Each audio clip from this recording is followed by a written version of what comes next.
মিঠিজোড়া ধারাবাহিকে দেখেছিলাম আমরা রায় যে খুব একটা ভালো নেই বুঝতে পেরেছে স্রোত, জানতে চেয়েছে।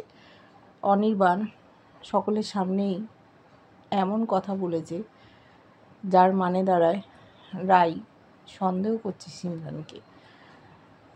বলল, হ্যাঁ রে দিদিভাই, আবার কি সিমরানকে নিয়ে ঝামেলা হচ্ছে? অনির্বাণদা সকলের সামনে বলছে আরে কিচ্ছু হয়নি, নমিতা দি ফিশ ফ্রাই কফি নিয়ে এসছে, বলছে খা, বলছে না তুই কথা ঘোরাস না। তখন রাইয়ার চুপ থাকতে পারেনি, বলছে যে সিমরান যে ওর ছোটোবেলার বন্ধু সে কথা কোনো দিন বলেনি, এমনকি ওর মাও বলেনি। স্রোতও জানতে চায়, বলল এত ঘনিষ্ঠ বন্ধু হঠাৎ কোথা থেকে চলে এলো, থাকতে দিল। ও আসার পর থেকে আমাদের জীবনটা যেন অন্যরকম হয়ে গেছে। আগে যে অনির্বাণ ছিল, আমার এত যত্ন করত, কত আশা আকাঙ্ক্ষা, তারপরে আমাদের এই বাচ্চা, সেই অনির্বাণকে আমি আর খুঁজে পাচ্ছি না। ও সবসময় খিটখিট করছে। আমি কি সন্দেহবাতিক হয়ে গেছি বুঝতে পারছি না। ওর যে কোনো দোষ নেই সেটা একেবারেই সঠিক।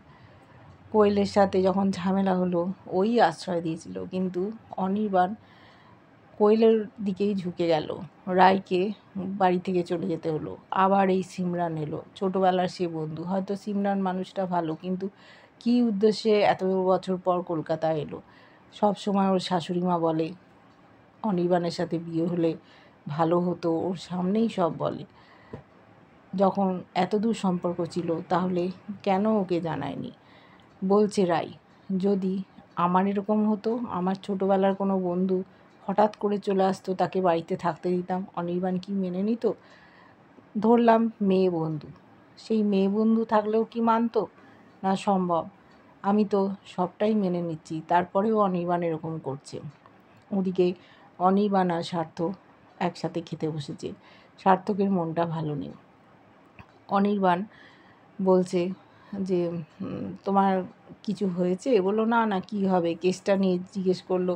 বললো স্রোত সেই নিজের পয়েন্টেই স্টিক করে আছে, ও মেজদির পক্ষেই জবাব দেবে। আর সার্থক বলতে চায় যে ওর মেজদি যে অন্যায় করেছে আমি ক্ষমা করতে পারবো না। স্রোতকে ও গুলি করেছে, তাকে কি ক্ষমা করা যায়? করা যায় না। অনির্বাণ বোঝাচ্ছে, দেখো তুমি মন দিয়ে ভেবে দেখো, ওরা 3 বোন। যদিও রায় মন থেকে মুছে দিতে পারেনি নীলুকে, কিন্তু আমার সামনে ওর কথা বলতো না। ওকে একেবারে মুছে ফেলতে পেরেছে?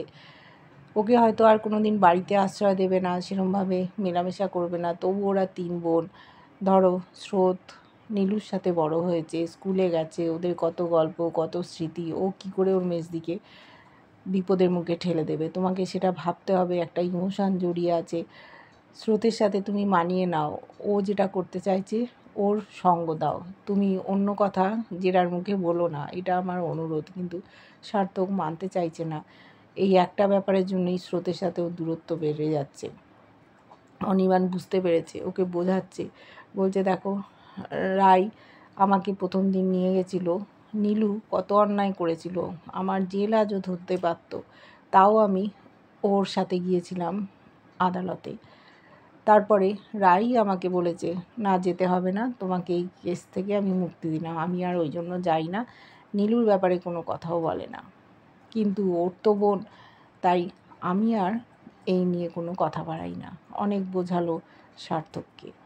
ওদিকে দেখেছি ক্রান্তি নীলুকে ডেকেছিল কিছু কথাবার্তা বলার জন্য। বাইরে পুলিশ বসে আছে, মহিলা পুলিশ, সে যেন ঘুমিয়ে পড়েছে। ওরা আস্তে আস্তে কথা বলছে। ক্রান্তি বলছে তোমাকে ডেকে আনলাম একটা বিশেষ কারণে। দেখো কালকে স্রোতকে জেরা করবে, জেরার মুখে যদি স্রোত বিপদে পড়ে যায়, আমি কিন্তু ওর কোনো ক্ষতি হতে দেব না। আমি স্বীকার করে নেব যে পিয়ালবনিতে আমরা গিয়েছিলাম মেডিকেল ক্যাম্পে ডাকাতি করতে, তুমি কিছু বলবে না এই নিয়ে। নীলু বলছে না তুমি এরম করো না। বলছে স্রোত দেখো একটা বাচ্চা মেয়ে, ও আমাদের পাশে দাঁড়িয়েছে, ওর গোটা জীবন পড়ে আছে, আমি ওর জীবনটা নষ্ট করতে দেবো না। আর তুমি দরকার হলে তোমার বাপের বাড়িতে চলে যেতে পারো, আর তা যদি না যেতে চাও তাহলে তুমি ওই গ্রামে চলে যেও, তুমি সব বাচ্চা বাচ্চা ছেলে মেয়েদের পড়াশুনো শেখাতে, ওদেরকে পড়াবে, তোমার যা খুশি তোমাকে ওরা মাথায় তুলে রাখবে। নীলু বলছে তুমি এসব কথা বলো না, আমরা ঠিক দুজনেই ছাড়া পেয়ে যাব, আর ছাড়া পাওয়ার পর আমি যা বলবো তোমাকে তাই শুনতে হবে। বলছে কি বলো? বললো এখন বলবো না, যা বলার পরে বলবো।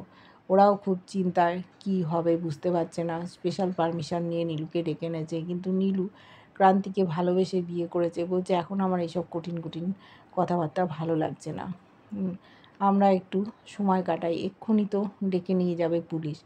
পুলিশ বসেছিল, সে বলল তোমাদের প্রেমালাপ হলো, ওদের কথাবার্তা শেষ হয়ে গেছে, পরের দিনের কি প্ল্যান করবে সেই সব বলল। নীলুকে বলল তুমি মনটাকে শক্ত করে রাখবে, আমার কি আর হবে বলো, বড়জোর কয়েক বছর জেল হবে, আমি যদি নিজের মুখে সবটা স্বীকার করি, এর থেকে তো বেশি কিছু না, স্রোতকে আমি বিপদে পড়তে দেবো না। এদিকে স্রোত সমস্ত কথা শুনল, রাই যে কষ্ট পাচ্ছে সেটাও বুঝতে পেরেছে। আবার সিমরান চলে এলো ওদের জীবনে। সিমরানকে নিয়ে অনির্বাণ বড্ড বাড়াবাড়ি করছে, ওকে বাড়িতে আশ্রয় দিল।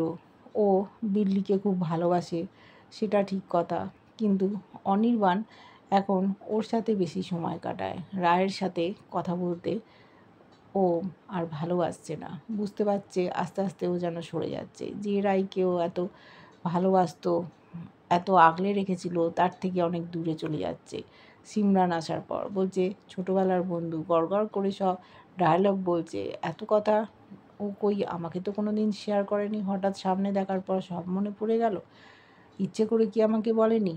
এই নিয়ে একটা দ্বন্দ্বে আছে। স্রোতও বুঝতে পারছে না কি করবে। রাত হয়ে গেছে, বাড়ি ফিরে যাচ্ছে। সার্থক স্রোতকে বলছে বাপি তোমার জন্য অপেক্ষা করবে, কিন্তু স্রোত বাড়ি ফিরতে চায়, ওর মা অপেক্ষায় আছে। কোর্ট থেকে তো আর বাড়ি যায়নি, দিদিভাইয়ের কাছে গেছিলো। তখন বলল আমি কি তোমার মাকে ফোন করে দেবো যে তুমি আজকে আর ফিরছো না? স্রোত কি বলবে বুঝতে পারছে না। বলছে শুধু কি বাপির জন্যই আমি ফিরে যাব, আর কারোর জন্য না? বলছে দেখো আমি অত কথা জানি না, তোমাকে বলেছে, তুমি বলো যাবে কি না। স্রোত আর কিছু না বলতে পারলো না, ওরও মনটা খারাপ। সার্থকের সাথে সম্পর্কটা দিন দিন খারাপ হয়ে যাচ্ছে, এটাও ঠিক হচ্ছে না। মেজদি ভাইকেও বাঁচাতে হবে, একটা ভীষণ সংকটের মধ্যে ওরা পড়েছে। কি হবে নীলুর? নীলুও এমন পথ বেছে নিয়েছে যেখান থেকে বাঁচানো খুবই কঠিন। যদিও উকিলবাবু খুব দূরে, তিনি আপ্রাণ চেষ্টা করছেন কি করে এদেরকে বাঁচানো যায়। স্রোতেরও জীবন ওই উকিলবাবুর হাতেই নির্ভর করছে। একটু বেফাস কিছু বলে ফেললেই ওর হয়তো শাস্তি হয়ে যাবে। এবার ওকে কাঠগোড়ায় দাঁড়িয়ে জেরা করবে।